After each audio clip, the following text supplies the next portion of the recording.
Hey, I'm Paul Butler. I'm one of the board members with the Calla and Rowan Association alongside Dave Wigfield and Lisa Portillo at the point of this recording. And I'm so delighted to be joined by Scott Moore from VMG, Valencia Management Group. And at the time of this recording, which is mid-July 2026, we're about to transition from PMP, who we inherited from the developer board, to VMG on September the 1st, 2026. So I'm super excited about that, Scott, as I know Dave and Lisa are. Scott, could you tell us a little bit more about VMG? Yeah, thanks, Paul. I really appreciate the opportunity to introduce VMG to Cal and Rowan residents. I know management transition naturally raises a lot of questions.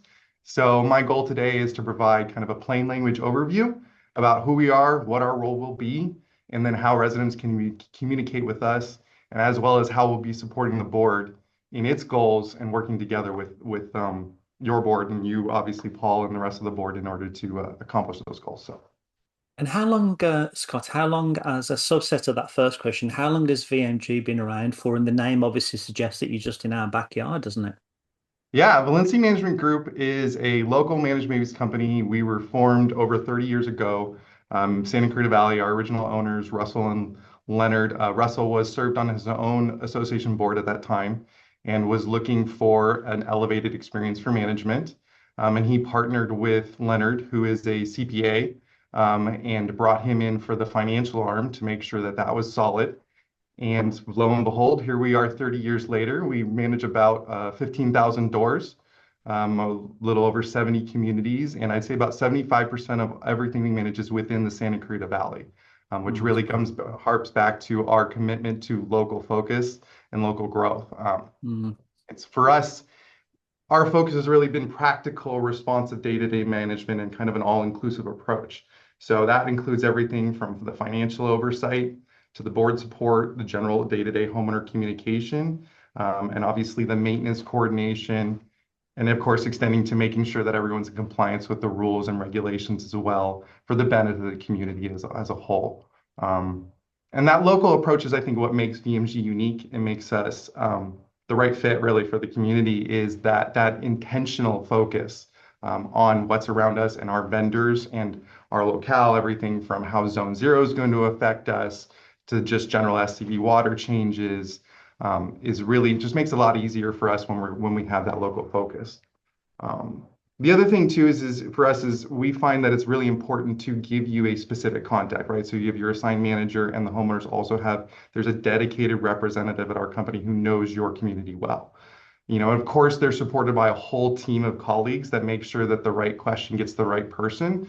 But for us, it's important to meet homeowners on their median, mm. right? The most important thing we can do is get you guys to contact us to open that question, and then we can follow up and take it from there. Brilliant. Thanks, Scott. Looking on to the second question, just personally, Scott, what's your background and how long have you been with VMG and what's your role within VMG? Yeah, thank you. Yeah, so I am the Vice President of Operations for VMG. I am also one of the owners of VMG. I've been with the company for a little over 14 years. I came in, just doing general paperwork and filing and grew to really kind of love the industry and the company as time went on. And so as the VP of Operations, that means I deal with everything, both client side facing and the operational side of the company. So that means I spend a lot of time working with boards such as yourself, the managers and the accounting department internally. And I work a lot on all of our workflows. So everything that supports the homeowner services, all of our technology, and of course, transitions and bringing on clients such as you guys. Thanks, Scott. And then the third question is a lot of people say, is the management company the HOA? So in this case, is VMG the HOA or is that the board? And what is the HOA? I find that so many homeowners get confused about when they talk about the HOA and they're talking about the board or the management company. Could you clarify that one for us, Scott? Because it may be my accent that confuses people. Yeah, no, it's a great question, and it comes up a lot in transition, right? It's like, what happened to my money that was with the last management company? And the short answer is no, we are not the HOA. We are two separate corporate identities. The association is made up of the homeowners and is governed by the homeowners. So that is the 125 homes of your association make up all of your association. We are not part of that. VMG is the management company hired by the association, akin to such as your landscape vendor or janitorial services, etc. Um, but we almost say we're like the top level vendor, right? We're administrating a lot more. We're taking on the day-to-day tasks for the community, but is also administrating the other vendors and making sure that they're following through accordingly. So we assist in the administration, the communications, right? All of the media that needs to go out and the notices, as well as preparing the financial statements and bringing them to you, handling all the data tracking for that, as well as the maintenance. And then most importantly, everything you guys discuss at a meeting, everything you guys Mhm. act on and make motions and votes on, that's then our responsibility is to then implement that board direction. So at its core, it's important to know that the association is always the same association that you started with, and the homeowners make up the entirety of that association. The management company helps carry out the decisions, the board makes the decisions. Mm. Without wanting to labour the point on that one, Scott, as I think you know, we recently did our US citizenship, and I know there's no perfect country in the world, but I do absolutely love living here, and I was delighted to become a US citizen. And it really occurs to me that the HOA, which is we the people, it really is a great example of shared governance, and really the management companies like our government, really, they're kind of executing the will of the people, aren't they, you know? Yeah, it's a great point, right? It's one of these things we saw, I think, around the 50s and 60s, this really kind of big push to moving from government maintained LMDs, common areas, common elements, recreation centers, community pools, to putting that onto neighborhoods and letting the developers create these neighborhoods, right? So you have Five Points as a massive neighborhood, but then you have your individual neighborhoods that are going to be your kind of your close, the people that are on your cul-de-sac, almost as it were. Um, so this big push to move it from these government, administrative things where, not everyone was happy to moving it into more local focus where the homeowners have more direct control over those amenities. Yeah, I love it. I hadn't thought about that before, but yeah, that makes complete sense. And then with regard to question four, I know you've already covered a lot of this, Scott, in your opening comments, but is there anything else that you would add for clarity for the viewers about what is the scope of work that VMG will be doing for our association? Anything else you want to add there?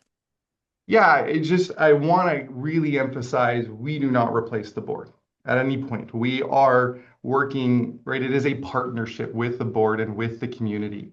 Right, you remain the elected governing body. You make all the decisions.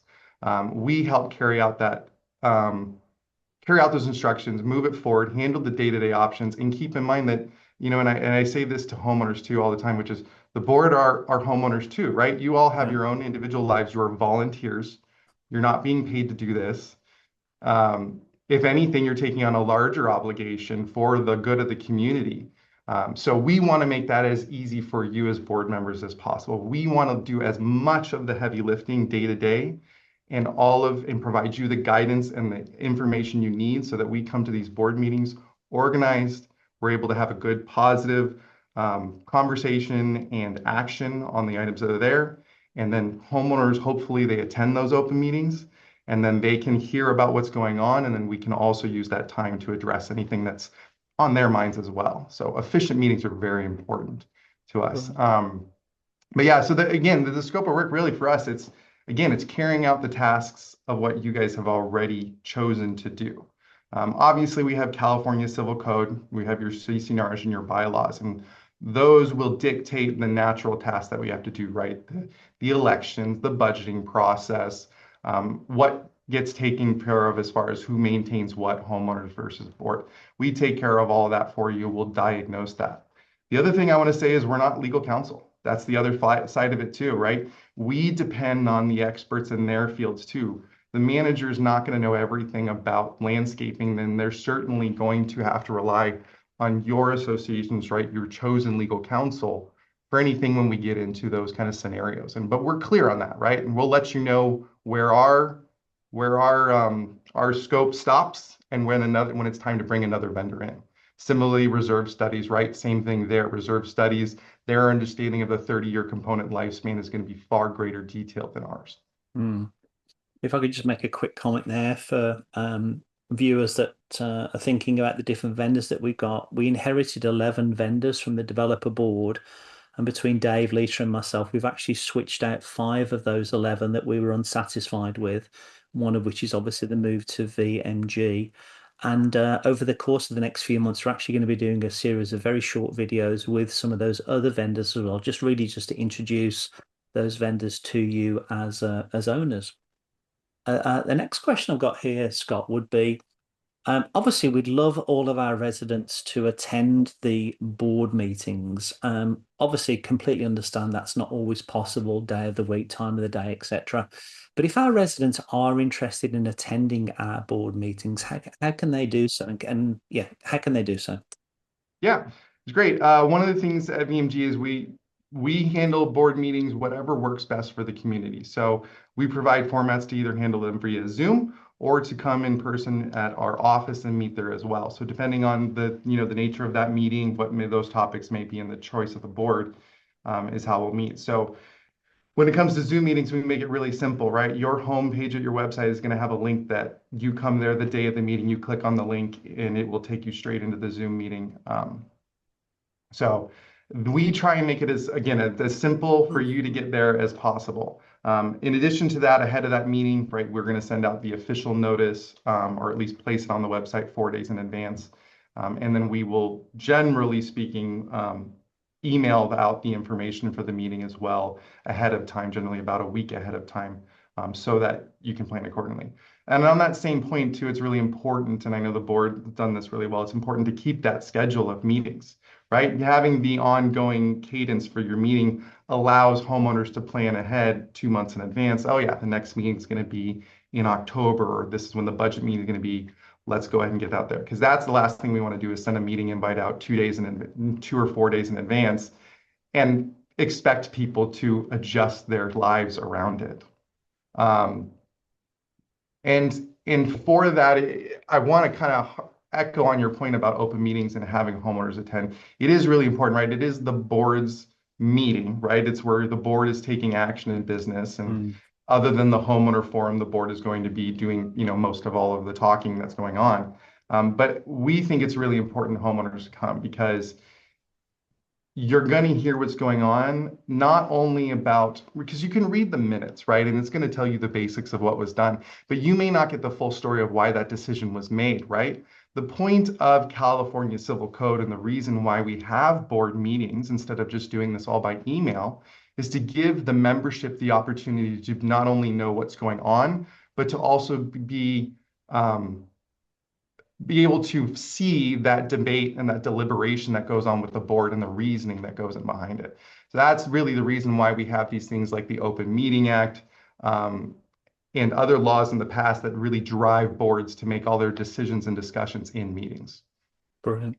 If I could just looking at a couple of notes that I've just scratched myself here is that first of all, I don't. Hopefully, everyone heard what Scott said there. That when we move to VMG, the meetings are going to be available either in person, if you'd like to come to the offices in Valencia of VMG, and obviously we'll provide the address on that. But also, obviously, the Zoom option. We don't presently record those meetings, and but the two options will be in person or on Zoom.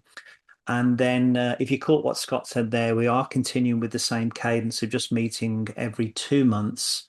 Not because we don't want to meet every month. I mean, we certainly obviously communicate, but in terms of having a meeting to make decisions, we've just found for a development of our size that every 2 months is suffice. In addition to that, we do have the budget meeting, which Scott just referred to. And then the other thing I was just going to mention as well is that the meeting minutes that Scott just referred to there kept on a portal, aren't they, Scott, that members can get access to. When we say members, we mean owners, don't we? Correct. Yeah. So once the minutes are approved by the board, which happens generally the following meeting, we will load those to the portal. However, anytime after meetings happened, if in the interim, if a homeowner wants to know the information, we'll provide a set of those draft minutes as well. Yeah. And then just one other thing I wanted to comment on. Hopefully, you picked up what Scott said there about California Civil Code and the owners being able to see the sausage being made, as it were, in the kitchen and have a voice to be able to offer an opinion. Traditionally, that falls into the voice piece falls into what we call the owner forum, which usually is towards the end of the meeting. What we elected to do the last couple of meetings we've had, and even though we have a relatively low attendance of members, it's actually proven to be very fruitful, is we actually have owner comments after each discussion point. So let's imagine we're discussing subject A for Apple. We'll have that discussion around A for Apple, and but before we make a decision, we'll just say, are there any owner comments? If there are, obviously we listen to them. That may change or alter our decision, or we might decide to postpone a decision. But 9 times out of 10, we'll then vote on that decision if a vote is needed. And the good thing, of course, is that we've heard the input from owners that have attended the meeting. And then separate to that, we have this general open forum at the end. If there's something that an owner or owners have on their mind that we didn't discuss within the agenda points.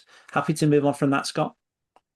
Yeah, no, and it's a great point, and inviting the feedback of homeowners is great as long as it's in a controlled manner. It's all it can do is help the discussion and the board making its decisions. So Yeah, excellent, excellent. I mean, so far the 2 years I've been on the board, again, even though we haven't had that much attendance at the meetings, we haven't had any discourteous or unruly communication. I think the way we've conducted ourselves has been excellent, really.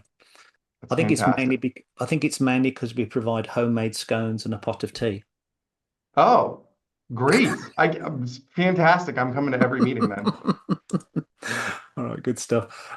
Just on that point of meetings, Scott, I'm sure people may have heard of executive slash closed meetings, which sounds very secretive.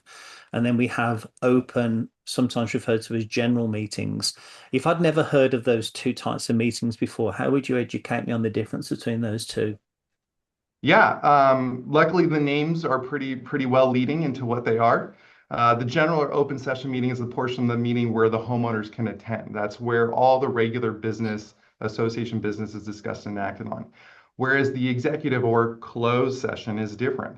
This is closed and it's specific time for the board to handle confidential topics.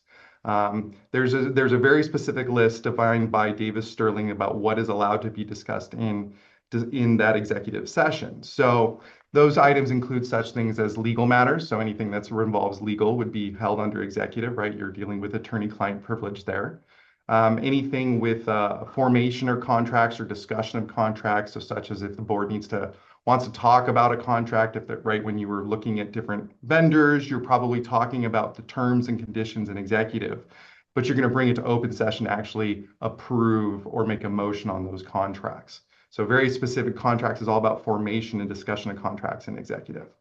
The other items on there would be member discipline, right? So if we have a violation of the compliance rules in the interest of, keeping confidentiality for homeowners, those things will happen in executive session. Personnel matters if you had any personnel, which I don't believe you do. So that No. that would be another thing there. Not to confuse that with right contracts and vendors, that still falls under contracts. And then lastly, you'd have delinquency matters, so payment plan issues, foreclosures, anyone who may have fallen behind that we need to, figure out what the next steps are. Those are all the entirety of what makes up executive session. And it's important distinguishment from California Civil Code that if it's not specifically listed to be an executive, it falls under the open session. So everything else is under open session. So pretty much most of what is going to affect the general membership is going to happen in open session. There may be additional discussions in executive, but those formal motions and actions are then going to be brought to the table in open session so the membership can hear it. Brilliant. You mentioned there Davis Sterling, Scott, and for someone that doesn't know Davis Sterling, are those your cousins or something or brothers? Who's Davis Sterling? Yeah, they're my good buddies. They give me lots of advice. I go to them all the time. The Davis-Sterling Act is the California Civil Code. So that is what governs common interest development, CIDs. HOAs are a type of common interest development. And so those is kind of like that's kind of the law of the land. And then from there, you go down into just like you would with, federal law down to local law, it trickles down, right? And so then we get to your CC&Rs and your bylaws. And then after that, your rules and regulations. And each level has to adhere to the level above it. So the Davis-Sterling Act, the California Civil Code, that is the law of the land for HOAs, more or less. Brilliant. Okay. Um, Scott, I think I've got a little bit more grey hair than you, but I do know you have a little bit of grey hair. So I'm thinking question seven would be, from your experience, what are the top 3 to 5 traits that you've noticed about very engaged and positive communities? And obviously that to me would be the board as well as other owners, not just the owners, but the board and the owners. And then how can a resident, a member, an owner, make a positive contribution other than just hopefully coming to the meetings when they can? It's a great question, and you actually already hit on a couple of the things your residents are already doing, which is first is the first positive thing that affects communities is that the residents understand the board is made up of volunteer homeowners, right? Entering into any sort of situation and understanding that the governing body of your association are volunteers, unpaid homeowners such as yourself that have their own lives, Mm, generally creates a good positive environment for that conversation rather than just approaching someone as a paid hired help. Secondly, proper channels, right? Don't go to social media. Don't go visit Facebook. Well, I know you guys have your Facebook page, and that's fine too. But when you're talking No, and you need action, we don't have a okay, Facebook page. well, Yeah. good. I'm glad. Don't start one. No. But right, we have lots of industries out there. You have Facebook pages, you have Nextdoor. But it's important to note that when you need action or you have an issue that needs the association's attention, whether it's management or the board, to use the established channels. So that means contact management. And I say that for everything, contact management. When we need to go to the board, we'll go to the board. And I understand, right? And remember, Paul, you're out on your Saturday morning walk. You may just be enjoying your time out in the nice weather while we still have it. Um, and you may not want to be, you're not maybe not be in the board member headspace to answer the question that, Shelley brings to you while you're on that walk. We really want to encourage them all homeowners to give us that feedback, those comments, those questions, because we have all the systems in place for tracking and follow up. And while I may not have an immediate answer for you, my commitment is always that we're going to follow through and get you those answers. Brilliant. Brilliant. Um, the last thing I would say, right, you said participate without causing conflict, right? When you Yeah. attend meetings, right, as you said, make sure you read the notices, vote in elections, and share any kind of concerns you may have about the community respectfully. So that means if you have a landscaping issue, again, provide that feedback. And again, when you receive a notice from the association, you may not need to read it in detail, but at least open it, skim it, understand what it's about, and familiarize yourself with it if it's something that may require homeowner action.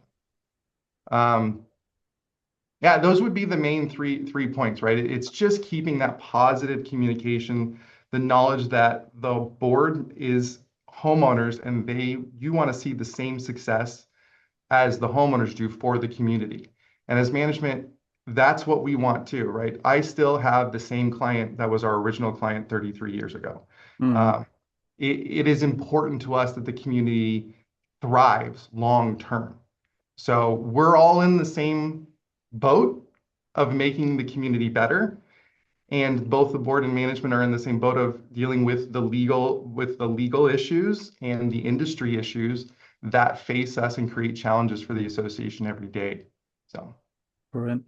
If I could, Scott, just offering in response to a couple of things that you said there, is just letting the owners into the kitchen table, as it were, with me, Dave, and Lisa. One of the commitments we've made to each other, this might shock you, is we never ever use the V word between the three of us.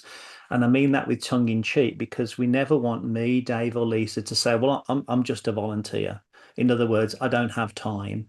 I'm not going to read that reserve study. I don't have time to look at the cash flow analysis. I'm just a volunteer. I didn't have time to review the board pack ahead of. We between us, we endeavour not to use the V word. I understand the spirit of obviously what you're saying, Scott, about realizing that we are volunteers. The other thing I was just going to quickly say as well is I think one of the things that Dave, Lita, and I bring to this table is that we're all business people, and the way I look at it is at the time of this recording, we have about $600,000 worth of revenue every year, income every year, which comes from dues. And obviously, there's a duty to manage that because that's a pretty decent sized small business. And at the time of recording this, 125 units, average price about 750, $800,000. Do the math on that. That's about $100 million worth of real estate. And obviously, we feel that we have not we feel we have a fiduciary duty to not only collect the dues, but also do our very best to manage that common property and to protect and enhance the resale value, Yeah, I'm Um, glad you brought that up because you're absolutely right. You hit it nail on the head. The fiduciary duty, which I think we'll get into a little more, of the yeah, board really dictates what the board has to do. yeah. Um, and to that same, in that same point, you talk, right? The board is, you're all individuals as well. You may not all feel the same way about a topic. Same thing with homeowners as well. You may not feel the same way at the topic, but not everyone's ever going to agree with every decision, right? But as long as we stay engaged, informed, and respectful in this process, we can actually, the board and management homeowners, we can work through pretty much any issue in a healthy way. Brilliant. I promise I will move away from this point now, Scott, but I must quickly say this as well because I think it's relevant. You will have seen on the newsletter template we created, and I believe most of the homeowners have seen the newsletter template we created, but we came up with three values between us, and that would be shock, horror, guess what? HOA. And the H was to help each other as a board member. So we carry the load for each other where necessary. The O was to be owner-centered, not self-centered, not biased in any way. And the A was to be accountable, accountable to the for the funds, not only the operational expenses and the income coming in, but also obviously making sure that we've got sufficient reserves for those future repairs and replacements. So HOA, trademark. Good. I want to see it, and then we'll use it in all the media that we send I, out too. I'm It'll be. thinking, We I'm can do thinking, like a t new podcast with it. It'll be a new I'm th HOA podcast. I'm thinking a tattoo at least. A tattoo at least. And that's commitment. That's commitment. On to question 8, Scott. What should our residents expect? Again, at the time of this recording, mid-July, we're moving to you on the 1st of September. There's obviously a transition process going on at the moment. But what should our residents expect to see in the first, say, 30 to 60 days of that transition to VMG? What things probably won't change, or what things will they see likely happen? Yeah, so the biggest thing they'll see is generally about 2 weeks ahead of time. So that's when it pretty much kind of all really starts for the homeowners, right? About 2 weeks ahead of time, we'll send out our, the information about our portal, the website, all their new account information with us, and then we'll reroute the domain to us during the course of that month. So um, if all goes well, the homeowners should be able to log in right around the first of the month or just before it, set up auto draft, confirm their communication preferences and information that we got from prior management all came over and is correct, make any changes that are necessary, and go from there. So that part is generally pretty easy. What the bigger part is obviously the records transfer. So the accounting, it's important to understand that from an accounting perspective, we can't really put the new homeowner balances and information in until we get those closing balances from prior management. So that happens in the first 2 weeks after start date. So you're talking about the beginning of September there. We'll provide notices and keep you up to date on that. And then, of course, let the members know when all of that information has been transferred. So that, again, you can go in and verify, make sure everything's good. So that's really in that 2 weeks before and after start date is most of what'll happen with the homeowners. Mm, Everything else is going on in the background, right? We're transferring documents, getting counting set up, making sure all of the portal and the records and the documents are loaded. We're doing our due diligence, obviously, making sure we're familiar with what work orders are open, what compliance issues may be going on, et cetera, any other community objectives that need to be handled in that first month. So we'll be settling in. And then, of course, that first month, you're going to feel like you know the community more better than we do, because the honest truth is you do. Mm, But as we get in the first month, that first 30 days in, we get settled in, we get used to the community, we learn, we're getting on the same ground with all the vendors. We've had our walkthroughs and made sure that we understand what their obligations are, not just on paper, but visually. And so by the end of September, we should be pretty well running. And then we've already got our schedule set up with the board for our meeting, so that'll be great there. The only other thing there would be if the board wants to do an additional sort of meet and greet, right? We talked a lot about open meetings and executive meetings. mm, These are where conducts business, but meet and greets and essentially town halls are a great place where if the community just wants a spot to get together in time and talk, there's no, there's no business going on. It's just a discussion in a place. So those are great things that we like to do as well in that first month or two if the board wants to do that as well. mm. Anything else on that, Scott? Are you happy to move on? Yeah, I would just say just be patient with us the first 30 days or so, right? We're getting records in, we're putting them in as fast as we can, and so we're working with you to make sure, if there is an issue, let us know promptly. We'll follow up on it. It may be some time till we have the records that we need to do so, but we'll make sure we get every item closed out through that transition process. Right. Just to, we don't need to obviously decide on this now, Scott. It'd be inappropriate to decide on it. But one of the things that I was going to propose to you as we get settled, probably like towards the fall time, before we approach the end of the year, I was actually thinking about now that we got our team pretty settled, using the soccer team analogy that I've shared with you, we've got our 11 key players on the field now, five of which were new hires, as it were, new recruits, and then we've got these substitutes on the bench that we bring on for certain problems, whether it's like a ballot that we're dealing with or swallow management, stuff like that. But I was actually thinking about proposing to Dave and Lisa and running it by you to see if we could do something where we could bring that team together and just maybe break bread at your office and just see if we can just maybe buy them a burger and just meet each other and maybe offer it up for any owners that want to be able to come along as well. I'd love that. I mean, most of the vendors that you have, we work with every day already. You have you guys really did a good job of selecting a great team.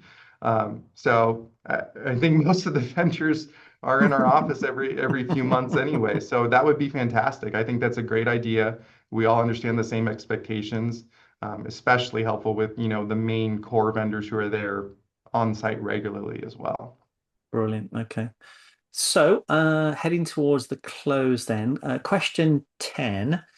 If residents, owners, members, remember that we use those phrases interchangeably, residents, owners, obviously, because somebody might be renting a property from an owner, and members obviously would be owners.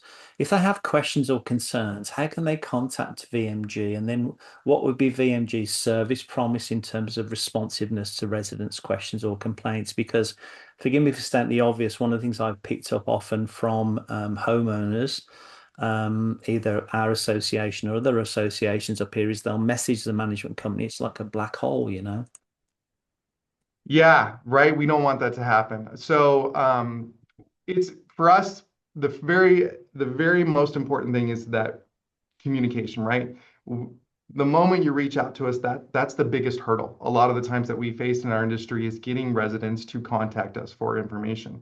Keeping in mind that we're only inspecting or on site twice a month, right? That means if something occurs in between, we rely on a combination of homeowners, vendors, and board members to let us know if there's something that needs our attention, in between those visits. So homeowners contacts whatever medium works for you. So our main phone number is 661-295-9474.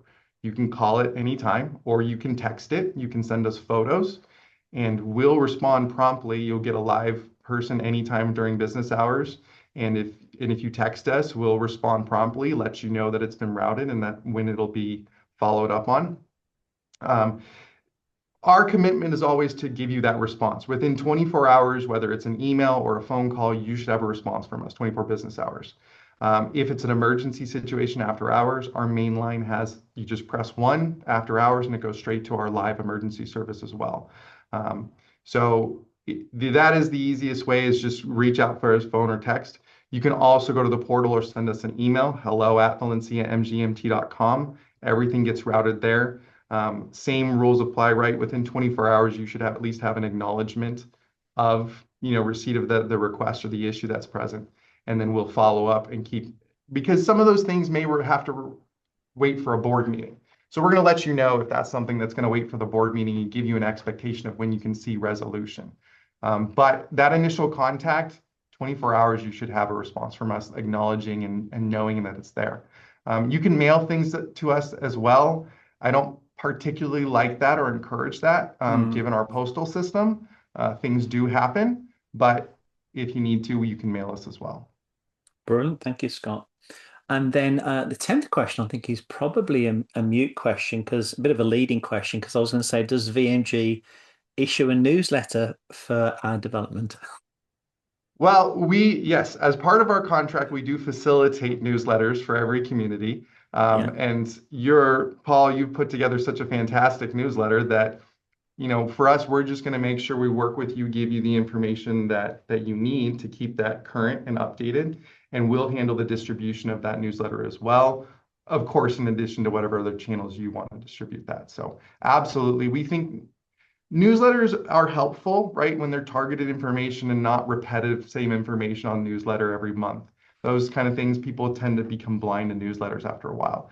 Additionally, too, we think email blasts, just general email blasts when we have a specific issue or something that the community is facing, those go along really well because those become, an archive of items that have happened in the past that homeowners can kind of refer back to, and they're targeted information. So again, back to that only takes 30 seconds or 2 minutes to read rather than, a 10-minute newsletter as well. So I'm not saying the newsletter is great, Mm, long, right? mm, But a combination of the two about when you want to provide detailed information versus when you want to provide short summaries works really well in tandem. yeah. Brilliant. Brilliant. Thank you, Scott. And then last couple of questions will be if an owner falls behind on their dues, what process can they follow? And what is the board of directors require? What is the board required to do should a homeowner fall behind on their dues? Yeah, it's a great question. It's important, and I would even extend that question to even go on to compliance issues. But I'll keep it focused on delinquencies. But Yeah. going back to communications early, um, if you fall behind, just talk to us. Reach out to our office. We have a dedicated um, collections manager whose sole purpose is to help homeowners resolve their accounts. Um, at the end of the day, VMG, our goal is resolution, whether it's a compliance matter with the documents or whether it's a delinquency. We want resolution. We want homeowners to be able to live their lives and we want everyone to pay their fair share, right? If a homeowner falls behind, you're asking the rest of the membership to pick up that part of the financial pie. And so it's important that we find that they contact us so that we can get them on a path to generally a payment plan, and understand kind of what's going into their life and come up with a reasonable plan to get them there. No one wants to foreclose on a house. It's not what we do. The last time I think our company had to even deal with that and actually go all the way through foreclosure was a few years ago. Mm, It's never pleasant. So talking to us early is important. And I want to go further and say the board has that fiduciary duty. So the board has to act on that. It's not a place where the board can say, I understand that you're having a tough time right now.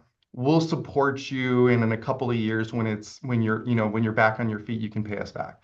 The board doesn't have that authority. You're committed to with your fiduciary duty to provide equal enforcement to all homeowners, whether that's a compliance matter or a delinquency matter.